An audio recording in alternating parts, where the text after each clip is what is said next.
Snack-sized business. Hello and welcome to Snack-sized Business, where we have bite-sized interviews with brilliant, bold women in business. So today I get to introduce you to Danielle Marggraf.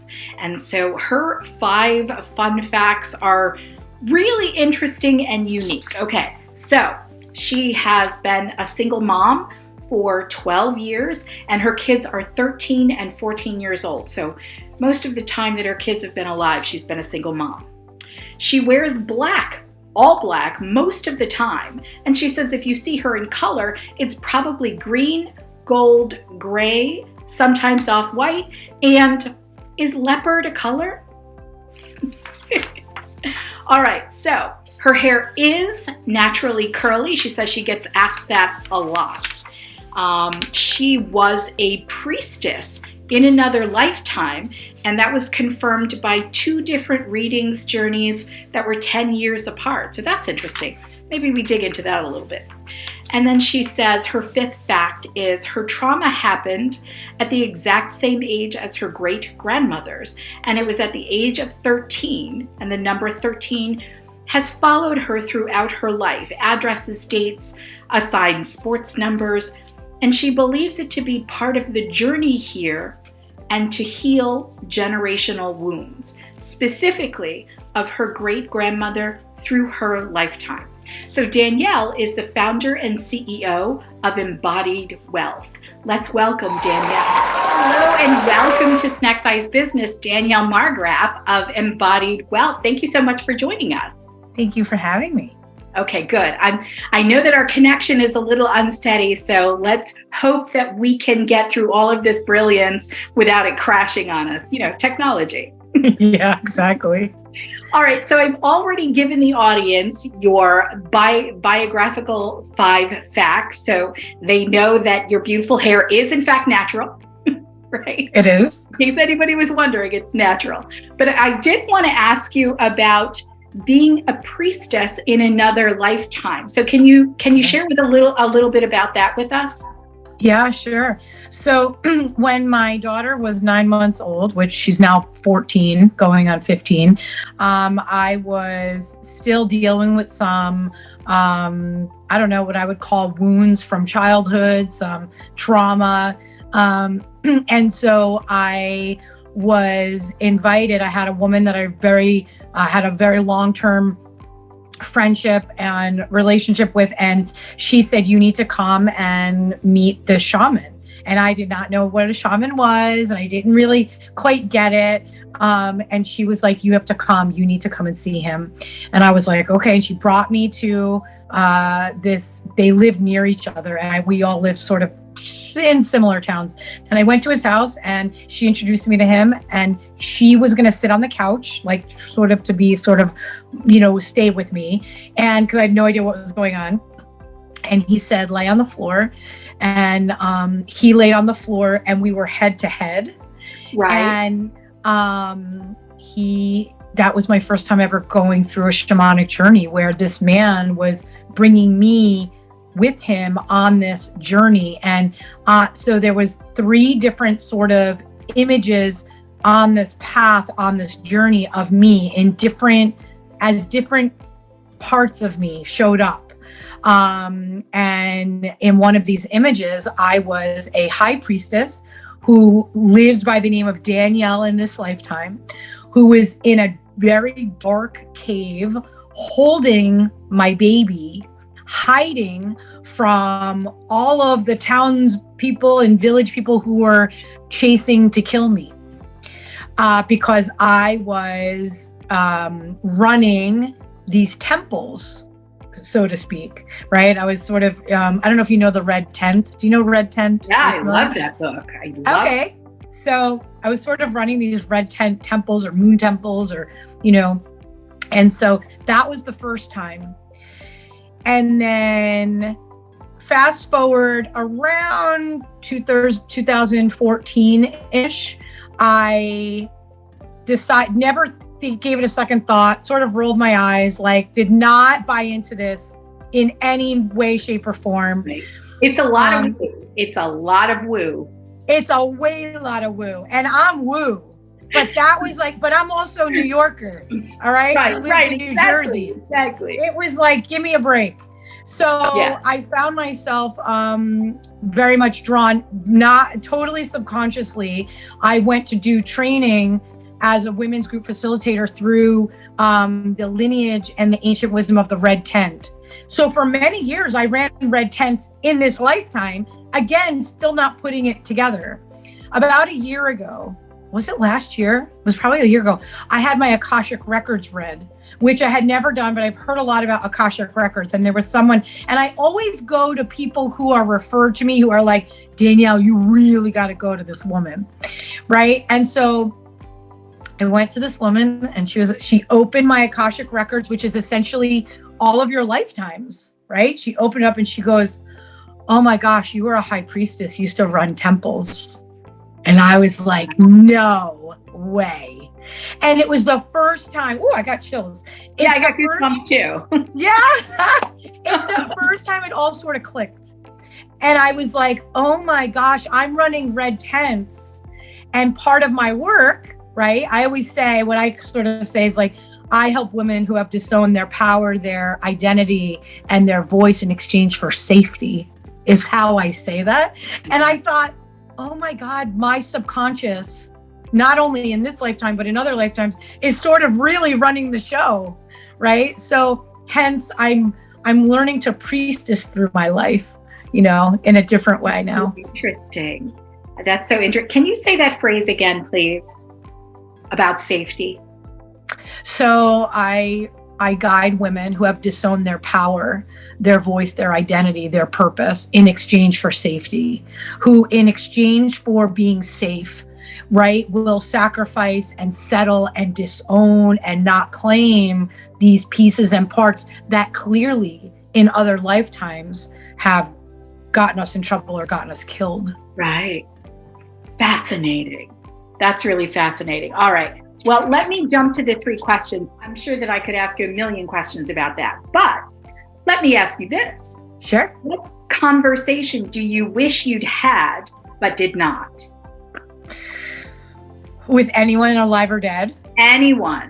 What conversation did you wish you'd had? So assuming you had the opportunity to have the conversation, but did not. What I would probably say, it would be my grandmother on my mother's side. It would be an apology, which I feel like I can do that now. And I've done that many times over. Actually, I know for a fact that she's living through me and getting a kick out of my life. She's like loving it. She's along for the ride. But when she was alive, I was 19 years old. Well, I was alive the whole time, but at 19 years old, I essentially, backed out of a trip that I said I would go on. And I backed out because I had birds in my ear around, it wasn't a good idea, or you're going to be bored, or what are you going to do? Or, right. It's sort of, and it sort of made me doubt myself and doubt my choice and doubt my decision. Okay. And so I backed out of the trip, and I know she was devastated. I know it was devastating. And so I wish I would have had the conversation. I wish I would have had the awareness to have the conversation. Right. Oh, that's so well said. Yeah. That it wasn't, that even though it was my choice, it was only because I didn't trust myself enough to go with what I Because felt you were originally. 19, you were a baby. Yes. Yeah. Okay. Wow. That's good. I love that you said that you had the awareness to have the conversation. I think so many people walk through life and they have no idea, they have no awareness of communication and conversations and the power of those. Yeah. Okay, so what do you love? And so I've been asked this question, what do you love most? But what do you love about what you do? And so there's like, I love this, but what do you love about what you do? This is so easy. Oh, so do I have time to share a little story or no? Yeah, of course. I can. Yeah. Okay.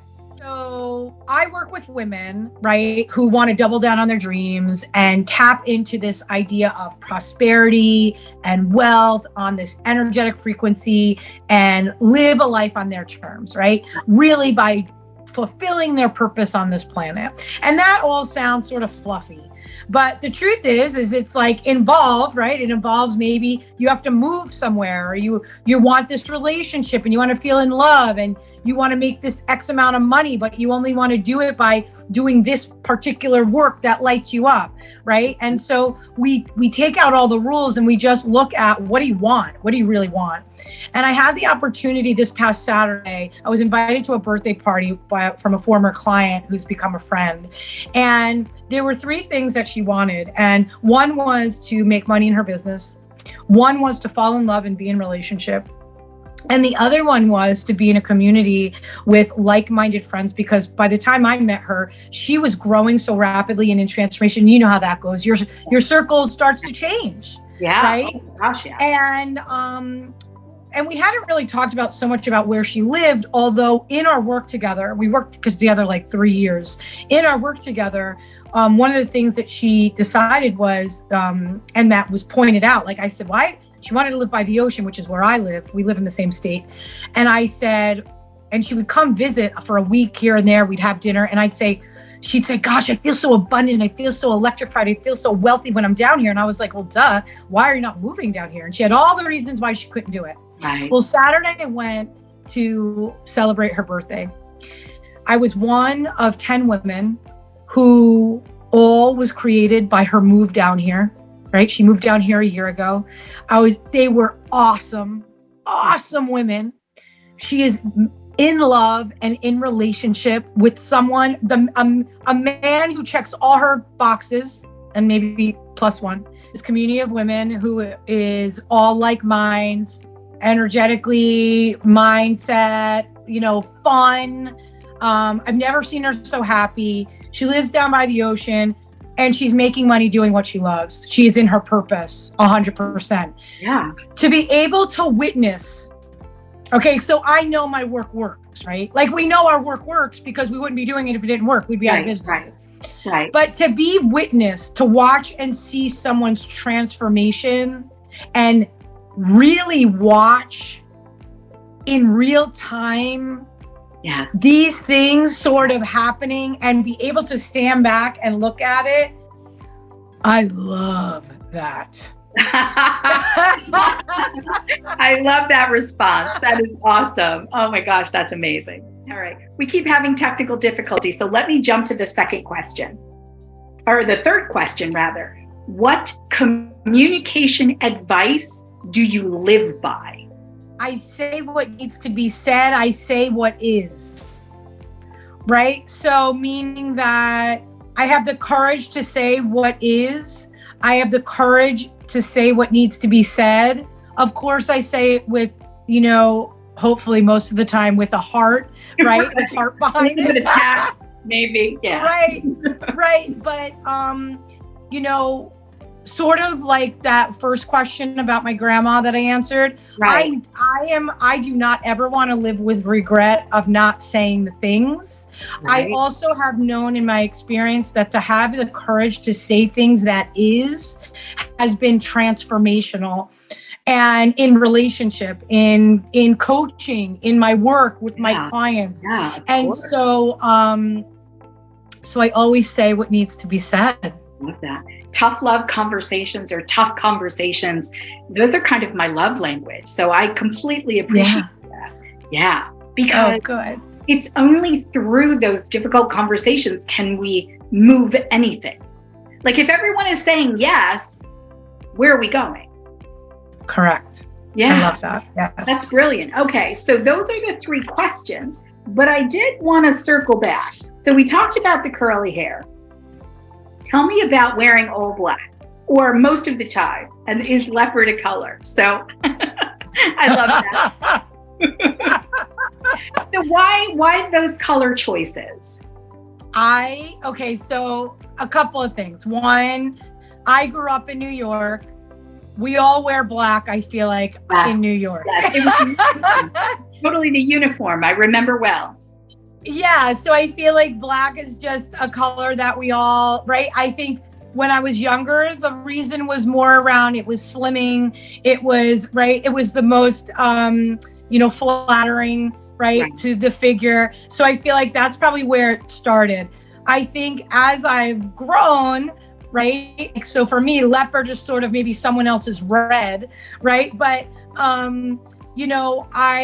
I'm really comfortable in black. I've learned that I don't have any earth in my astrological chart, and earth is very grounding. It's very centering. It's very sort of like brings us back into our bodies. And they say that black is energetically a color that grounds you and sort of repels sort of negative energy. So I don't know if, again, my sort of otherworldly energies are at play and I choose black for maybe other than fashion forward reasons. But black has just always been a color that I'm comfortable in. And I just go with it. And that's okay. What makes I add leopard for my flair. Yeah, because we need a pop, right? We have to have a pop. We need a pop. Yes. Well, Danielle, thank you so much for your honesty and your frankness. I absolutely appreciate it. And I'm sure our viewers do too. And so again, your company name is Embodied Wealth. Is that correct? Actually, so my company name is Sacred Solutions, and that's my. But I run a group program called Wealthy Goddess Unleashed. I have a podcast coming out called Embodied Millions, and I have a book coming out also called Embodied Millions. Wow, good for you. Good for you. So we have all those names going.